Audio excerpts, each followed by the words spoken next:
Hello, I welcome you all once again to my channel Explore Education. I am Dr. Rashmi Singh, Assistant Professor, Department of Education, SS Khanna Girls Degree College, University of Allahabad.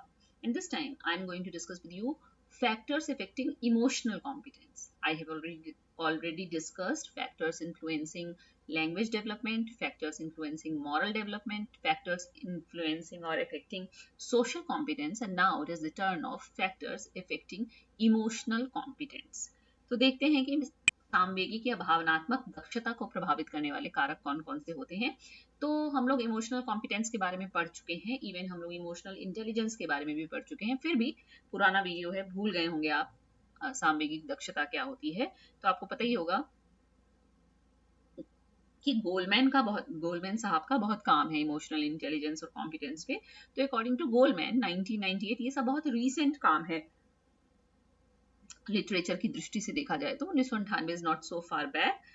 Emotional competence is a learned ability which is based on emotional intelligence. वो कह रहे हैं कि भावनात्मक या सामवेगिक दक्षता एक सीखी जाने वाली योग्यता है। हम सीख सकते हैं, हम इमोशनली कॉम्पिटेंट बन सकते हैं, जो कि सामवेगिक बुद्धि पर या भावनात्मक बुद्धि पर निर्भर करती है and has a positive influence on the performance of employees at work. भाई ज्यादा इसकी जरूरत तो वर्क प्लेस पे पड़ती है ना, वहाँ हम लोग को इमोशनल कॉन्फ्लिक्ट होता है, इमोशनल टर्मोइल होता है, वहाँ वर्क प्लेस पे हमें बर्नआउट होता है एंड ऑल। तो वो कह रहे हैं कि अगर आपके पास सामवेगिक दक्षता है जो कि आप सीख सकते हैं और सामवेगिक बुद्धि पर निर्भर करती है, तो वो आप एक पॉजिटिव इन्फ्लुएंस डालती है आपके परफॉर्मेंस पे वर्क प्लेस पे, जो एम्प्लॉयज होते हैं। यानी कि अगर वो सामवेगिक रूप से दक्ष हैं तो उनकी परफॉर्मेंस बेहतर होती है। Goldman also asserts that emotionally intelligent individuals are better at learning and demonstrating emotional competencies that lead to enhanced satisfaction, better quality of life and happiness। वो कह रहे हैं कि जो इमोशनली इंटेलिजेंट इंडिविजुअल्स होते हैं, ऐसे लोग जिनके पास अच्छी इमोशनल इंटेलिजेंस है, वो बेटर करते हैं, वो अच्छा करते हैं, बेहतर करते हैं, वो लर्निंग बेहतर करते हैं और डेमोन्स्ट्रेट मतलब कि अपनी सामयिक दक्षताओं का प्रदर्शन बेहतर करते हैं, उनका संतुष्टि लेवल जिससे क्या होता है लीड टू इनहैंस सेटिस्फेक्शन, जिससे कि उनको मतलब संतुष्ट ज्यादा रहते हैं, उनकी जीवन की गुणवत्ता का स्तर बेहतर होता है, वो खुश भी ज्यादा रहते हैं। The concept of emotional intelligence is better understood in relation to the concept of emotional intelligence। मतलब दोनों ही एकदम जुड़े हुए हैं, एकदम एक दूसरे पर डिपेंडेंट हैं। अगर आप सामवेगिक रूप से बुद्धिमान हैं तभी आपके अंदर सामवेगिक दक्षता हो सकती है। इमोशनल इंटेलिजेंस क्या है? Is defined as the ability to monitor one's own and other people's emotions, to discriminate between different emotions and label them appropriately and to use emotional information to guide thinking and behaviour. ये Salovey and mayor ने 2004 में definition दी है, मात्र 20 साल पहले। तो कह रहे हैं कि सामवेगिक बुद्धि क्या है? ये वो योग्यता है जिसे आप अपने इमोशंस को और दूसरे लोगों के इमोशंस को मॉनिटर कर सकें, मतलब एकदम बढ़िया से समझ सकें क्या है, क्या मन में चल रहा है, क्या छुपा रहे हैं, क्या दिखाना है, क्या बताना है, और हम विभेद कर सकें विभिन्न प्रकार के इमोशंस के बीच में, उनको एप्रोप्रिएटली लेबल कर सकें। मतलब जो दुखी आदमी को दुखी समझे, खुशी जो खुश है उसको दुखी ना समझे, दुखी को खुश ना समझे, एंगर सब। ये आपको एक मैंने इमोशंस का बहुत पुराना वीडियो है, आप उसे सुन सकते हैं। उसमें टाइप्स ऑफ इमोशंस मैंने आपसे बताया, कितने बेसिक तरीके के इमोशंस हैं। आप दुनिया में कहीं भी चले जाइए, जॉय, सॉरो, हैप्पीनेस, यही इमोशंस आपको मिलेंगे। एंड उसको प्रॉपरली लेबल कर सके and to use emotional information, और वो ये जो इमोशनल इंफॉर्मेशन इकट्ठा कर रहा है उससे वो अपनी थिंकिंग और बिहेवियर को बेहतर कर सके। मतलब आप इमोशन समझना सीख जाएं, अगर आप अपना इमोशन समझ पाएं, सामने वाले का समझ पाएं, उनको डिफरेंशिएट कर पाएं, उनको लेबल कर पाएं, तो आप इमोशनली इंटेलिजेंट कहलाएंगे। अच्छा, इमोशनल कॉम्पिटेंस के कंपोनेंट्स की भी बात कर लेते हैं जल्दी से। तो स्कॉलर्स ने डिफाइन किया है कि इमोशनल कॉम्पिटेंस 3 बेसिक कंपोनेंट से मिलकर बनता है। पहला कह रहे हैं एक्सप्रेशन ऑफ इमोशंस, आपको इमोशंस एक्सप्रेस करने आना चाहिए। अंडरस्टैंडिंग ऑफ इमोशंस, आपको समझ में आना चाहिए कौन सा इमोशन कौन सा है, और आपको अनुभव होना चाहिए। जैसे कई लोगों को दुख का ही अनुभव नहीं होता, उनकी जिंदगी में सब खुश खुश, अच्छा अच्छा, बढ़िया बढ़िया ही चल रहा है सब कुछ, है ना। कई लोग ऐसे हैं जिनको पता ही नहीं दुख क्या है, तकलीफ क्या है। और गोलमैन साहब जो हैं वो इमोशनल कॉम्पिटेंस के 5 कंपोनेंट्स बताते हैं जो बहुत ज्यादा यूज किए जाते हैं लिटरेचर में। सेल्फ अवेयरनेस, यानी कि अगर आप सामयिक रूप से दक्ष होना चाहते हैं तो आपको अपने बारे में ज्ञान होना चाहिए। मोटिवेशन लेवल आपका हाई होना चाहिए, स्वयं पर आपका नियंत्रण होना चाहिए, सामाजिक जागरूकता भी आप में होनी चाहिए, आप दूसरे के दर्द को समझ सकें इसलिए आपके अंदर तदनुभूति का भाव होना चाहिए, और सामाजिक कौशल भी आपको पता होनी चाहिए, तभी आप इमोशनली कॉम्पिटेंट हो सकते हैं। तो ये कुछ उसके घटक दल हैं जो कि गोलमैन ने बताए हैं। अच्छा, एक खास बात और, इमोशनल कॉम्पिटेंस, ये भी पढ़ ले, सुन ले। It might be said that emotional competence is a higher ability indicative of performance excellence. वो कह रहे हैं कि ऊंची दर्जे की योग्यता है अगर आप सामयिक रूप से दक्ष हैं तो। And emotional intelligence is the underlying foundation for emotional competence. वो कह रहे हैं कि सामयिक दक्ष होने के लिए जो नींव है वो सामयिक बुद्धि से पड़ेगी। तो इमोशनल कॉम्पिटेंस एक तरीके से इमोशनल इंटेलिजेंस का एक्सप्रेशन है, यानी आप सामयिक रूप से बुद्धिमान हैं, इसी की अभिव्यक्ति आप सामयिक रूप से दक्ष होने में करते हैं। तो ये आपको पता होना चाहिए। और the framework of emotional competence consists of different yet essential clusters. These clusters can also be grouped under two broad types of competence. ये एक you can say इंटरेस्टिंग बात है। कहा जा रहा है कि इमोशनल कॉम्पिटेंस दो तरीके की कॉम्पिटेंस से मिलकर बना है, पर्सनल कॉम्पिटेंस और सोशल कॉम्पिटेंस। सोशल कॉम्पिटेंस अभी हम लोगों ने पढ़ाई है।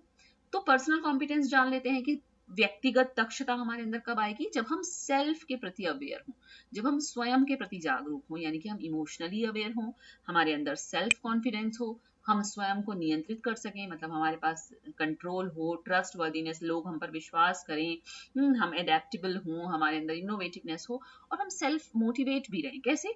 कमिटमेंट कि कुछ ठाने तो उसको पूरा करें, इनिशिएटिव लें, आशाजनक बने, इस तरीके की बातें। तो ये सब पर्सनल कॉम्पिटेंस की बात है। सोशल कॉम्पिटेंस जानबूझकर डिस्कस नहीं कर रही हूँ क्योंकि अभी हम लोगों ने सोशल कॉम्पिटेंस के फैक्टर्स पढ़े हैं। तो अब बात करते हैं कि इमोशनल कॉम्पिटेंस के लिए वीडियो बना रही हूँ कि फैक्टर्स कौन से हैं जो सामयिक दक्षता को प्रभावित करेंगे। तो पर्सनल फैक्टर्स, क्योंकि पर्सनल कॉम्पिटेंसेस के अंतर्गत आ रहा है, तो सेवरल फैक्टर्स इन्फ्लुएंस, जिसके अंतर्गत पर्सनल आएगा, एनवायरमेंटल आएगा, और पर्सनल एनवायरमेंटल मेन है। तो पर्सनल में क्या क्या आएगा? सेल्फ अवेयरनेस, हमने आपसे बात कर ही ली कि हम अपने इमोशंस, अपनी स्ट्रेंथ, अपनी वीकनेस को पहचान सकें। इमोशनल कॉम्पिटेंट होने के लिए ये नींव है, ये फाउंडेशनल एलिमेंट है। फिर हम अपने इमोशंस का मैनेजमेंट भी जाने, कब, कहाँ, कैसे, क्या हमको इमोशंस का डिस्प्ले आउट करना है, कब नहीं करना है। डीलेइंग ग्रेटिफिकेशन, हमको रोकना है कई चीजों को, जैसे छोटे बच्चों के लिए, या कि उनको भूख लगी है, ये तो बहुत छोटा सा एग्जाम्पल है लेकिन फिर भी, और उनका मतलब इस पीरियड के बाद लंच है, तो ऐसा थोड़ी है कि बीच में ही खोल के खाने लगते हैं, वो भी इंतजार करते हैं, डिलेड ग्रेटिफिकेशन, कि नहीं जब मैम चली जाएंगी, क्लास ओवर हो जाएगा, तभी लंच निकालेंगे और खाएंगे। तो वो करने का मजा भी है, अपना आराम से खा पाएंगे। बीच में खाने लगेंगे तो खाएंगे तो, लेकिन डांट पड़ेगी, कहो सजा मिल जाए, टिफिन ले लें, बाहर निकाल दे, व्हाट्सएवर मैम कैन डू, है ना। तो ये तो डिलेड ग्रेटिफिकेशन, यानी कि हमको सेल्फ को रेगुलेट करने आना है।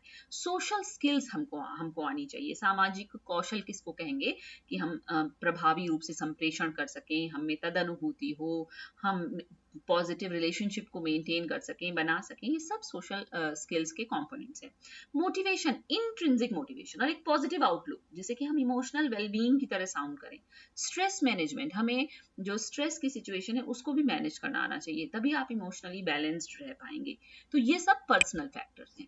अब कुछ इन्वायरमेंटल फैक्टर्स, वातावरण भी प्रभावित करता है हमको कि हम कितने सामयिक दक्ष होंगे या सामयिक बुद्धिमान होंगे। अपब्रिंगिंग, किस तरह से हमारा लालन पालन हुआ है, हमारे परिवार का वातावरण कैसा है, इमोशनल सपोर्ट हमको वहां मिलता है कि नहीं, पेरेंटिंग स्टाइल कैसा है, जो अर्ली चाइल्डहुड के एक्सपीरियंसेस होते हैं उसमें तो कोई ट्रॉमा नहीं मिला है। फिर सोशल इंटरेक्शंस आपके कैसे रहते हैं, आपके कैसे दोस्त हैं, कैसे आपके रिश्तेदारों से संबंध हैं, या आपका टीचर से कैसा संबंध है, ये सब सोशल इंटरेक्शन में आएगा और आपके इमोशनल कॉम्पिटेंस को प्रभावित करता है। कल्चरल कॉन्टेक्स्ट, है ना, कल्चरल नॉर्म्स एंड वैल्यूज भी जो है वो इमोशनल एक्सप्रेशन को और अंडरस्टैंडिंग को शेप देती हैं, आकार देती हैं। फिर एजुकेशनल एक्सपीरियंसेस, लर्निंग एनवायरनमेंट, है ना, that foster emotional awareness, social skills and positive self esteem can enhance, ये सब बढ़ा सकते हैं आपकी सामयिक दक्षता। और वर्क प्लेस एनवायरनमेंट, अगर आप काम काजी हैं तो आपके वर्क प्लेस का कैसा डायनेमिक्स है, लीडरशिप आपका जो लीडर है उसकी लीडरशिप स्टाइल कैसी है, आपके ऑर्गेनाइजेशन का कल्चर कैसा है, ये सब हमारी इमोशनल वेलबींग और परफॉर्मेंस को इम्पैक्ट करता है। और कुछ अदर फैक्टर्स भी हैं, मतलब या तो पर्सनल या एनवायरमेंटल तो है ही, कुछ अदर भी हैं, जैसे जेंडर भी फर्क डालता है कि आप कितने इमोशनली कॉम्पिटेंट होंगे। Research suggest that there may be differences in emotional expression and regulation between gender. कहा जाता है कि जो महिलाएं हैं, जो फीमेल जेंडर है, वो ज्यादा इमोशनली एक्सप्रेस्ड वे में रिएक्ट करता है, कहा जाता है, मोस्टली होता भी है। फिर एज भी अपना रोल प्ले करती है। Emotional competence can evolve and change through out the life span. देखिए पहले हम बहुत जल्दी जल्दी हर बात बात पे रो देते थे, फिर आप कहिए या तो समय ने या उम्र ने हमें इतना परिपक्व कर दिया है कि वो इतनी जल्दी रोना नहीं आता है। तो ये भी तो एक तरीके का हम अपने इमोशन को कंट्रोल करना सीख रहे हैं। फिर पर्सनल रिलेशनशिप आपकी कैसी है, the quality and nature of personal relationships can impact emotional wellbeing and resilience. फिर फिजिकल हेल्थ, आप बीमार होंगे, कमजोर होंगे तो आपकी इमोशनल स्टेट खराब रहेगी, लेकिन आप हेल्दी हैं तो आप खुश रहेंगे भी और खुश रखेंगे भी अपने आसपास के लोगों को। और mental health conditions can significantly, कोई मेंटली इल पर्सन से हम ये उम्मीद नहीं कर सकते कि वो इमोशनली इंटेलिजेंट होगा और इमोशनल कॉम्पिटेंस उसमें होगी। तो मेंटल हेल्थ भी अच्छी होनी जरूरी है ताकि हम इमोशनल रेगुलेशन में रह सकें और ओवरऑल इमोशनल कॉम्पिटेंस हमारे अंदर हो। अब है कि हम चूंकि टीचर हैं, हम पढ़ रहे हैं इमोशनल इंटेलिजेंस, हम ये पढ़ रहे हैं कि इमोशनली कॉम्पिटेंट बनाया जा सकता है स्टूडेंट्स को, तो हमको स्ट्रेटजीज भी पता होनी चाहिए कि हम कैसे उनको इमोशनली कॉम्पिटेंट बना सकते हैं। हम क्या करें, हम उनको इमोशनल इंटेलिजेंस एजुकेशन यानी कि हम उनको सामयिक बुद्धि के बारे में बताएं, उसकी ट्रेनिंग दें। हम सोशियो इमोशनल लर्निंग प्रोग्राम्स चलाएं जिसमें SEL बहुत कॉमन टॉपिक है आजकल, mindfulness and self regulation techniques, yoga classes and all, and positive relationship class में स्टूडेंट्स का आपस में, स्टूडेंट्स का टीचर के संग, स्टूडेंट का और भी जो भी उसका वर्क जो कॉलेज का, स्कूल का, इंस्टीट्यूशन का एनवायरनमेंट, उसमें पॉजिटिव रिलेशनशिप होगा तो बेहतर इमोशनल वेलबींग होगी उसकी, बेहतर इमोशनल इंटेलिजेंट होगा वो और बेहतर इमोशनल कॉम्पिटेंस उसके अंदर होगी। By understanding these factors and implementing supportive strategies, educators and parents can help students develop emotional competence. ये इसीलिए पढ़ाया जा रहा है क्योंकि ये सिखाया जा सकता है, विकसित किया जा सकता है बच्चों में, leading to improved wellbeing, relationships and academic performance. अगर ऐसा हुआ तो क्या होगा, उनकी मानसिक शारीरिक वेलबींग तो अच्छी होगी ही, रिश्ते भी उनके अच्छे बनेंगे और वो शैक्षिक निष्पत्ति भी बढ़िया होगी उनकी, वो बढ़िया परफॉर्म करेंगे एकेडमिक्स में क्योंकि वो कंसेंट्रेट कर पाएंगे, उनका दिमाग इधर उधर नहीं भटकेगा। Okay, so it is all about emotional factors affecting emotional competence. Actually इसमें मैंने आपको इमोशनल इंटेलिजेंस से इमोशनल कॉम्पिटेंस, फिर उसके कंपोनेंट्स, फिर उसके फैक्टर्स एंड स्ट्रेटजीज भी बता दिया, यानी कि ये ओवरऑल एक होलिस्टिक कवरेज हो गया। So thank you and don't forget to like and subscribe my channel explore education.